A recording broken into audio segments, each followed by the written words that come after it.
In this edition of the Sunday Book Review, the Authors Podcast, I visit with author Keith Reed about his book on the Unconventional Compliance Officer. Hello, everyone. This is Tom Fox back for another episode, and you are in for a treat today because I'm in for a treat. And we're going to visit with Keith Reed. I've known Keith for, I don't know how long, 5, 6, 7, 8, 9 years. We worked together at Conversant before it became part of OneTrust. And we're here to talk about Keith's first book entitled The Unconventional Compliance Officer, Doing Things Differently, subtitled The Science of Compliance, Driving Your Program, Reputation, and Career. Keith, with that incredibly long-winded introduction, first of all, welcome. And thank you so much for taking the time to visit with me today. Thanks very much for the invitation. It's really good of you, Tom. Thank you. Keith, could you tell the audience a little bit about your professional background and what you're up to today? Sure. So I was the Chief Compliance and Ethics Officer at British Telecom. And British Telecom in those days was 200,000 people, 176 countries, $30 billion turnover. So it was a big company. And I think that's probably where most of my hair went when I was doing that job. So that was my background. I left BT, set up on my own about 12 years ago. And I've been very fortunate. Never had a website, anything like that, but I've worked literally solidly for the last 12 years on a range of projects for the names in our industry, such as LRN, Conversant, GAN, Global Advice Network as it was, and so on, and lots of others. So that's really my background, how I ended up here. 14 years ago, I thought I was going to write a book. And it's just that I've got around to it in the last year. Better late than never, and congratulations joining the Compliance Author Book Club. I've given the title of this book very English. So let's start off with why for 14 years have you wanted to write this book and what got you to write it now? Very good question. So what I found was that compliance officers face broadly similar challenges, maybe slightly different in one industry to another, but broadly the core challenges are very similar. I also felt that compliance officers had a limited range of tools to address those. You could go to an event, you read an article and so on. It's the same tools with minor variations and so on. And when I was with BT and subsequently after leaving, I wanted to do things differently. Hence the title of the book. And some of the things when you're dealing with a company that's 200,000 people and so on, you have to do it unconventionally because conventional tools won't work.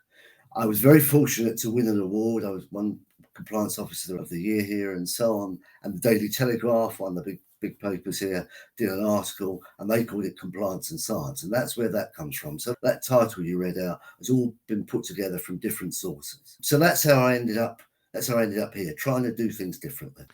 Keith, could you remind me what year you started in compliance with BT? So, good question. So it was about 2000, and I put a proviso on that for about 3 years, I did a job which was as general manager for supply chain integrity. The company was spending about £6 billion on its supply chain. And to be honest, there wasn't a great deal of management of the integrity of that supply chain.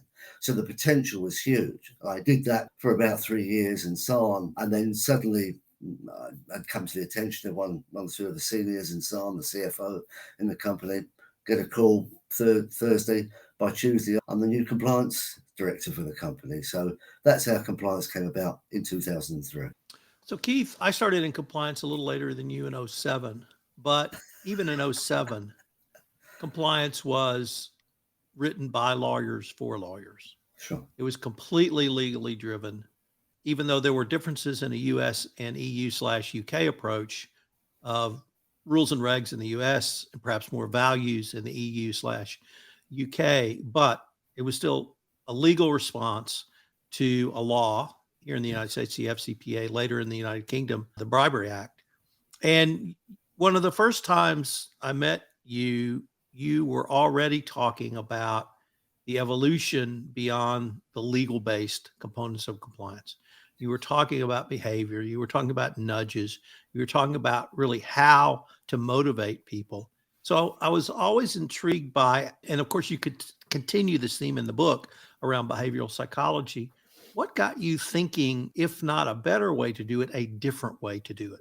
So when I took the job and originally, and when I first moved into compliance, the company was under siege. A lot of pressure from competitors, a lot of criticism in the press, even in our parliamentary system and so on. And so what I had to do was to change things, change them quickly, but also make it stick.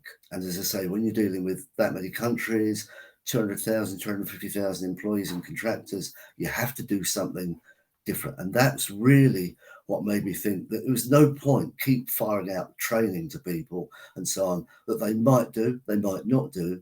But even if they did it, they might do it at 4 o'clock on a Friday night. They weren't really engaged with it. And I had to change that and had to change it quickly. This was no time for delay. And that's where it all stemmed from. I'd like to think I'm a very practical person and so on. And I'd like to think as well that I've worked at all different levels in organisations and so on. And therefore, I used some of those lessons to work out how I thought things could be done differently. Hence, again, the title of the book. So, what led you really to trying some behavioral psychology or even a broader science approach? You've said several times you knew you had to do something different. How did you land on some strategies from those disciplines in what was then a really legal based discipline of compliance? I think that for me, I think that historically the compliance had been run on the basis of being legally based, as you said, and I had to do something differently. Again, that's really what I set out to do. That was all. Wanted to do it differently, and I also felt that, for example, we had a hotline was internal, and the box was ticked. We were happy with it. Yeah, we could discharge those requirements. Problem was that one morning I decided to make 7 test calls to our hotline, including one in French. And of those 7 test calls, and they were all designed to come back to me as the compliance director, compliance officer. I only ever heard back about 2 of those. So you imagine if I was somebody on the front line, if I was an engineer working in the field and so on, and I summoned up the courage to make that call, and then surprise, surprise, nothing comes of it, I'm not going to do it again. And I'm certainly going to tell my colleagues and so on that it's a waste of time.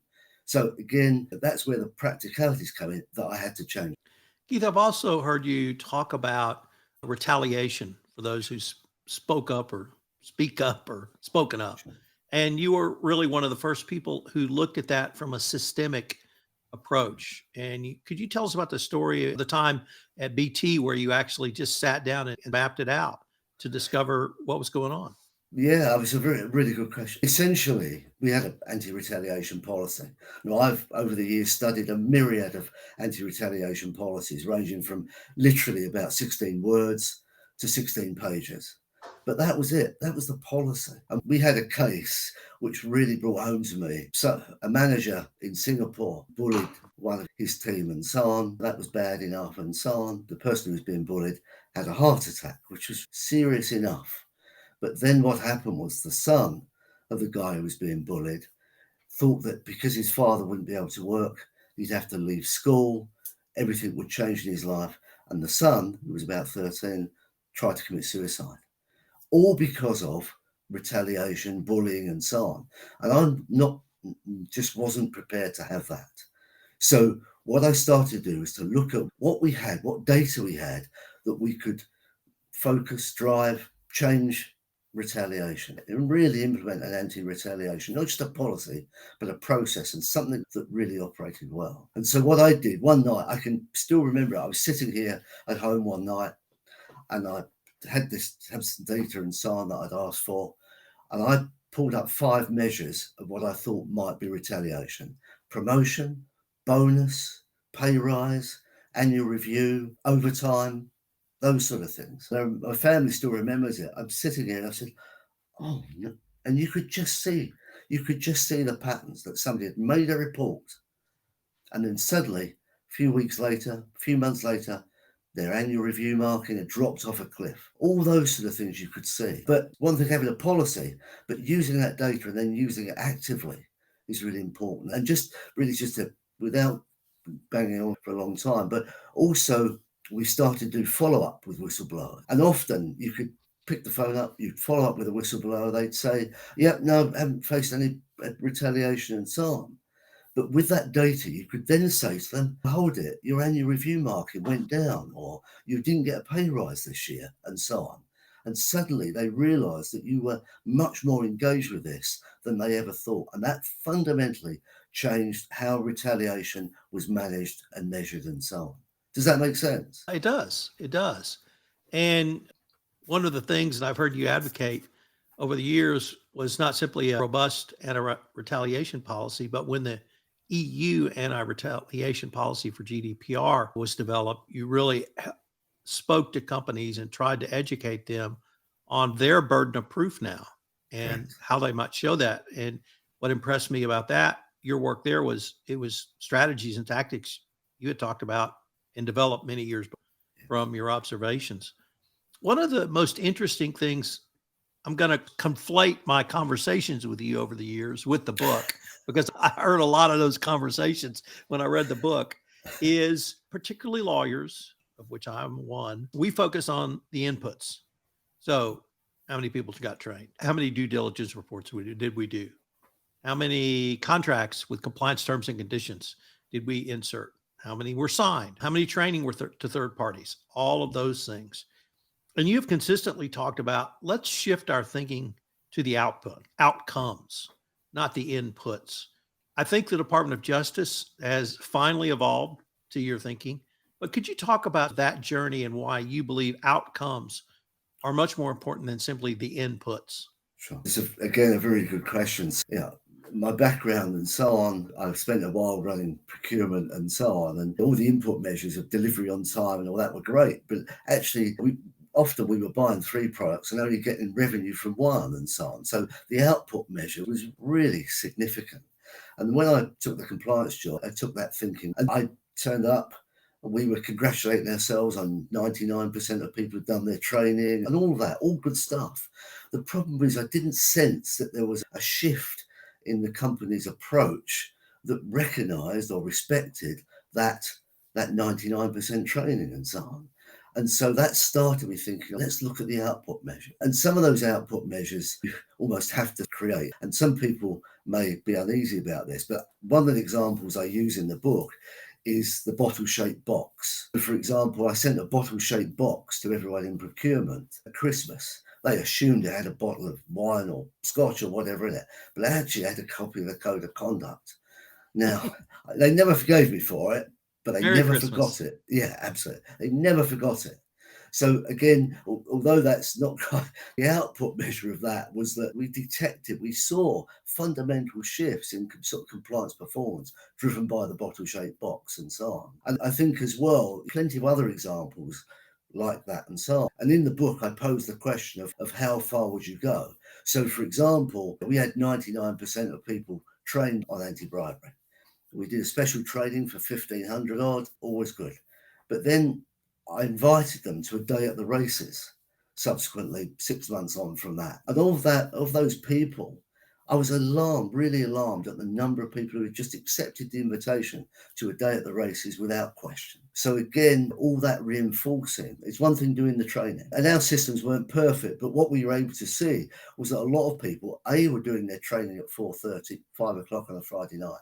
And there were some cases where a secretary or assistant would do it for their boss. And indeed, there was some evidence that same person would do it for a whole office. So again, looking at what the reality of the measurements are made a big difference. Does that help? Certainly. If a client or potential client came to you and said, Keith, we would like you to help us understand and then build a world-class whistleblowing system, how would you help them think through that and then perhaps design, create, and or implement that program? Again, that's a good question. If I come from the back end of that first, there's a lot of things you can do which taken together make a big impact on the whistleblowing process. For example, test what you've got and then keep testing it. That's one example.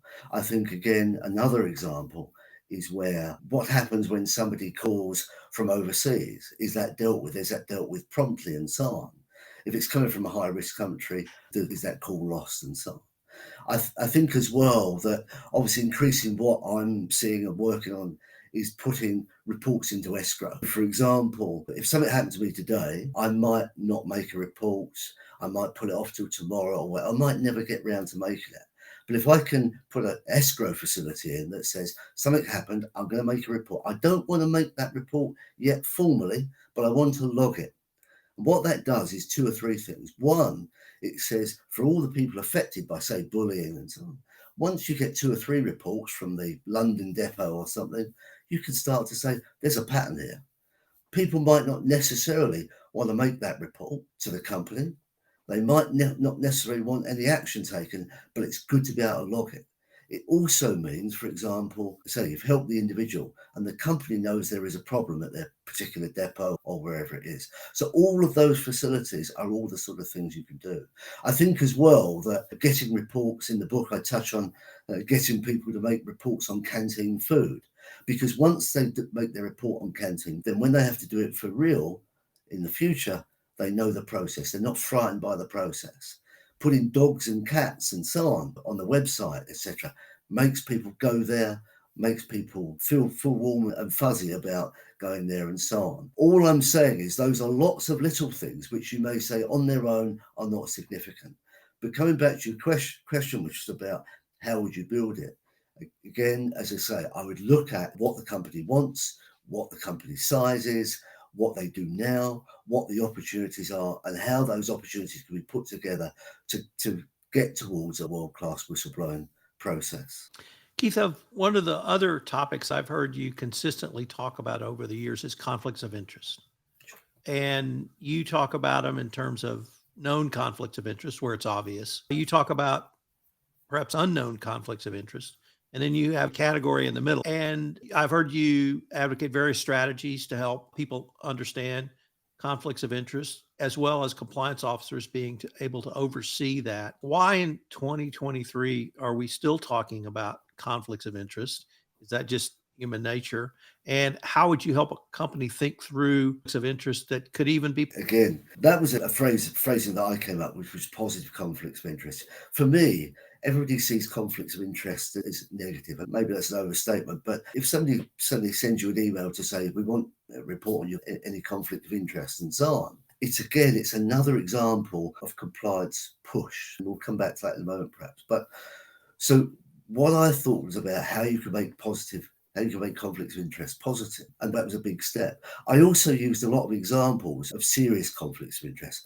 I think a lot of people think that conflicts of interest are a minor issue, but one of the UK's worst rail disasters was caused by a conflict of interest, because an engineer working on some signals and so on, unbeknown to his bosses, had worked for 13 consecutive 7-day weeks and so on, but for two companies. So as a consequence, they just didn't know. And when you start to use examples like that, people start to realize that this isn't just a paper exercise. This isn't just another compliance bit of hassle and so on. This is stuff that can be very important. And the positive conflicts of interest was the fact that what I tried to decipher was what people did with their time was. The short story was, after I asked about people working for charities and all that sort of thing, we suddenly found we had like 2,000 people who were holding quite responsible roles in their own time in charities and so on. And that became a win for the company, it became a win for the individuals, and it also became a win for the charities themselves. And as I say, that whole issue of positive conflicts of interest, making what is seen as intrusive into a positive, fundamentally shifts perceptions. And just to step back a fraction, you would have seen me write quite a bit in the book, which is about every compliance officer in the world spends their time pushing. You push out training, you push out reminders, you push out escalations, you push out communications. What that leads to is compliance fatigue and compliance pushback. And what I spend a lot of time doing is saying, how can you turn that push into pull? And there's 2 or 3 examples in the book about how you can do that work really well. Keith, I'd like to ask you to maybe look down the road a little bit. There is a lot of talk about compliance moving away, obviously, from strictly legal, but also bringing in different disciplines, different business disciplines, different scientific disciplines, behavioral psychology, data analytics, organizational behavior, and other disciplines that, frankly, I've heard you advocate for many years. Where do you see the compliance department and compliance function going? And I used to say 2025, but I've decided that 2030 is within the mid-century. So where do you see compliance in mid-century, starting 2030? I definitely think that all of those functions, roles you mentioned and so on will become more involved in compliance without question. I think as well that one of the things you touched on, analytics and data halfway through that, I think one of the things is that often companies have data, but they don't use it, or they don't think about it in a compliance context. So, for example, if I was talking to people, I'd usually say, how many entries do you get on your hospitality register and so on? And often they'll say a handful. We get a few and all of that sort of thing. So one of the things I did was I looked at the visitor logs of our main procurement building and looked at people who were turning up either about midday or about 5 o'clock on the basis that they're likely to be taking out a procurement officer for lunch or for dinner. When I then cross-correlated that to the hospitality reports, it was probably 5%, 10% and so on. So that's an example of the data's there, the cross comparisons are there, the benchmarks are there. So why not use that data? The other thing that has really been brought home to me, starting with the pandemic, Russian invasion of Ukraine, and some other events that we probably all didn't foresee, was the nature and the change of risk. And I want to point to a small one and then use that as perhaps an example of how you would help a compliance officer think through how you assess a change in risk. And it came early on in the pandemic, working from home. My wife then working for a large service company. A vendor emailed her and said, "Could I have your home address?" I thought, well, that's odd, but she gave it to him and we got a DoorDash card for $75. Now, I used to work at the same company and I said, that's over the limit because I know what the limit is. And I'm sure the vendor hadn't thought of that, or at least there was not a nefarious thought in sending it. They were just trying to maintain a relationship where they couldn't come to the office and interact. But that to me was a great example of what appeared to be a benign change of working from home and a corruption risk changed.